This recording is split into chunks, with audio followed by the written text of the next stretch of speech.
औज़ुबिल्लाहिमिनश्शैतानिर्रजीम बिस्मिल्लाहिर्रहमानिर्रहीम। अस्सलाम वालेकुम तालिब इल्मों। बेटा आज 15 मार्च है और सन 2022 है और आज है मंगल का दिन। ठीक है, मैं मिसेस कौसर हूँ और मैं आपको कोड 3248 पेपर 1 ओ लेवल का आपको निसाब बता रही हूँ। ठीक है, तो पेपर 1 में अब हमने इससे पहले की जो वीडियो की थी वो मुकालमा नवीसी का तारुफ था और उसके अहम पॉइंट्स थे कि मुकालमा नवीसी किसको कहते हैं और किस तरह से लिखा जाता है। आज हम आपको पूरा तरीक़ेकार बताएंगे। ठीक है, तो मुकालमा नवीसी आज जो मुकालमा हम जो आपको मिसाल बता रहे हैं वो है डीप फ्रीज़र और रेफ्रिजरेटर के दरमियान। दोनों बेजान चीज़ें हैं, लेकिन जैसे मिसाल के तौर पर कभी कभी आ जाता है कि दरख्त और बस के दरमियान लिख लें या दो दरख्तों के दरमियान लिख लें मुकालमा या दो बसेस के दरमियान लिख लें मुकालमा। ठीक है, तो इस बेजान चीज़ों में जब हम लिखते हैं तो उसे तमसील कहते हैं, मिसाल के तौर पर समझाना कहते हैं।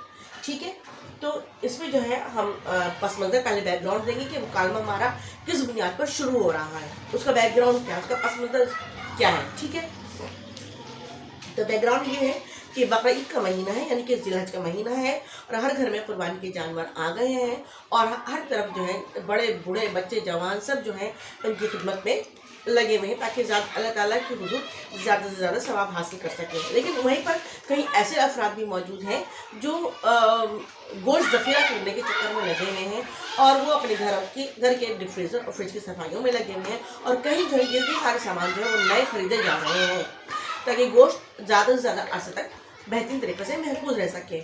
अब ऐसे में डीप फ्रीज़र और फ्रिज के ऐसे साथ उनकी ज़बानी सुनिए। ठीक है, फ्रिज, वाह भाई वाह, ये तो मज़ा ही आ गया, मेरा भी कोई साथी आ गया है। बोलो भाई डीप फ्रीज़र क्या हाल चाल है? डीप फ्रीज़र, हाँ भाई, ये लोग मुझे बाज़ार से ख़रीद कर तुम्हारे घर में ले आए हैं ताकि मुझ में भी अपने सामान का बोझ डाल सकें। फ्रिज, चलो अच्छा है।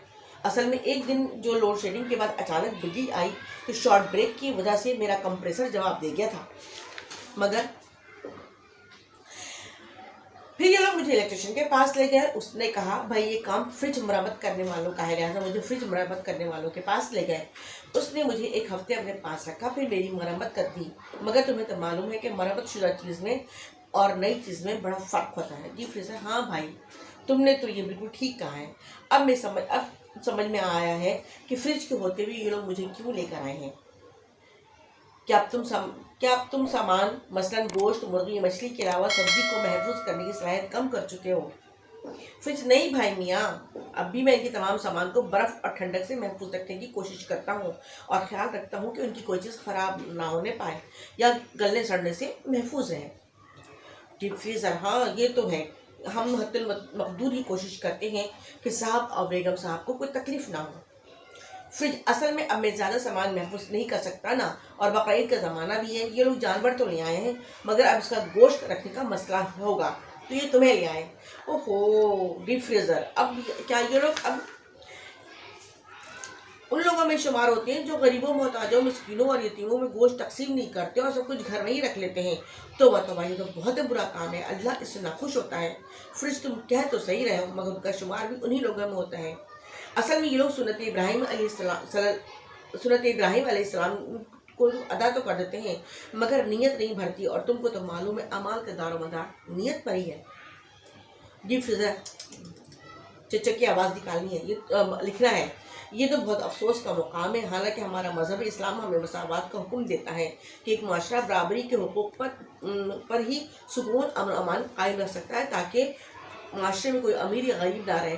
फ्रिज, ये तो है मगर इंसानों का क्या किया जाए, तो बस अपनी नाक़िस अक़ल से काम लेते हैं जो उन्हें अल्लाह की नाराज़गी की तरफ ले जा रही है और दोज़ख की तरफ जाने वाली राह को उनके लिए हमवार कर रही है। बहुत अफसोस का मुकाम है। डीप फ्रीज़र कह रहा है कि बहुत अफसोस का मुकाम है। वैसे अब तुम्हारी तबीयत तो ठीक रहती है ना, कोई और शिकायत तो नहीं है? तुम्हारे रेफ्रिजरेशन वाले ने तुम्हारी तकलीफ़ पूरी तरह दूर कर दी थी ना? फ्रिज, हाँ, और अब मैं तुम्हें देखकर और इत्मीनान महसूस कर रहा हूँ कि मेरे सुख का कोई साथी आ गया। मेरा आधा काम तुम बांट लोगे और मेरी तकलीफ़ मज़ीद कम हो जाएगी।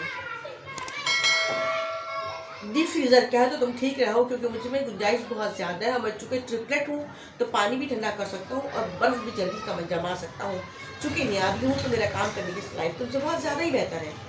फ्रिज देखो ज़्यादा गुरूर करना नहीं करना, ये मत भूलना कि मैं तुमसे पहले ईजाद किया जाऊँ, मगर तुम मेरे बेहतरीन साथी के तौर पर बहुत काम के हो, मेरा हाथ बटाने वाले।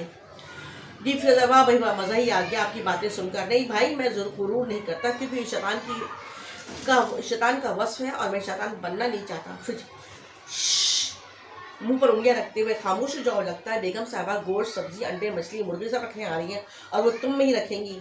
डीप फ्रीजर, हाँ भाई, अब मैं काम करने के लिए तैयार हो जाता हूँ। उम्मीद है बेगम साहबा को मेरा काम पसंद आ जाए, मेरे लिए दुआ करना।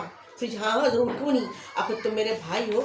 तो वो अचानक बिल्कुल खामोश हो जाता है, क्योंकि बेगम साहबा ने डीप फ्रीजर का ढक्कन खोल दिया था। अच्छा बेटा, ये तो मैंने मुकालमा लिखा था, अब अपना मुकालमा अपने स्टाइल से लिखेंगे। अब मैं आपको बता दूं कि पस मंज़र के बाद जो मैंने फ्रिज लिखा है, तो यहाँ से सिर्फ फ्रिज का मुकालमा ही लिखा जाएगा, ठीक है। फ्रिज का ही मुकालमा लिखा जाएगा और जब तक जुमला मुकम्मल नहीं होगा दूसरे लफ्ज़ यहाँ से शुरू नहीं होगा, बल्कि दूसरा लफ्ज़ यहीं से शुरू होगा, ठीक है बेटा। अब अगर डीप फ्रीज़र का होगा मुकालमा तो यहाँ पर डीप फ्रीज़र ही लिखेंगे,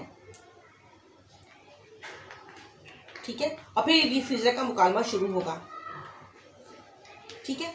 और कोई दूसरा लफ्ज़ यहाँ नहीं आएगा। ये जो गैप है, इस गैप में कुछ और नहीं आएगा, ठीक है स्टूडेंट्स। चलिए बताइए, मार्जिन के बाद ज़्यादातर मैंने अपने स्टूडेंट्स को ये बताया है कि आप एक लाइन ड्रॉ कर लें हल्की सी पेंसिल से, अदरवाइज लोग कॉलन भी लगा लेते हैं। मिसाल के तौर पर फ्रिज किया, उसके बाद उन्होंने कॉलन लगा दिया, ठीक है। लेकिन फिर इस तरह ये एहतमाल होता है, ये गलती हो सकती है कि हम यहाँ पर भी लिख लेंगे, जो कि लिखने के लिए गलत तरीक़ेकार होगा। लिहाजा यहाँ नहीं लिखना है, एक गैप नहीं लिखना है, बल्कि हमने खामोशी के साथ एक हल्की सी लाइन डाल देनी है और पूरा मुकालमा जो है हमने इसी तरीक़े से लिखना है। हम 150 वर्ड का हमने मुकालमा लिखना होगा, तो हम इसी सूरत में हम लिखेंगे।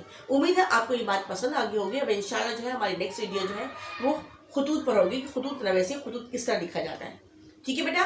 तब तक के लिए अल्लाह हाफिज़।